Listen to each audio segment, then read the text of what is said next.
বদলে যাচ্ছে elite force rapid action battalion RAB, নতুন নাম স্পেশাল ইন্টারভেনশন ফোর্স SIF।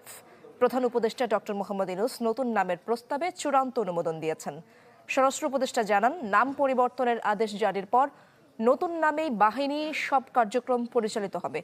সরকার বলছে, বাহিনীর ভাবমূর্তি সংস্কার ও জন আকাঙ্ক্ষার প্রতিফলন ঘটাতেই এই পরিবর্তন। বিশেষায়িত বাহিনীটি নতুন কাঠামোতে কাজ করবে। শিগগিরই পোশাক পরিবর্তন সহ নতুন লোগোর বিষয়ে দেয়া হবে নির্দেশনা। এর আগেও নাম পরিবর্তন হয়েছিল বাহিনীটির। রেইনবো অলরাউন্ডার এক্সটেরিয়র পে বাড়ির বাহিরের দেয়ালের সুরক্ষা নিয়ে থাকুন নিশ্চিন্ত, সাথে পাচ্ছেন 10 বছরের ওয়ারেন্টি।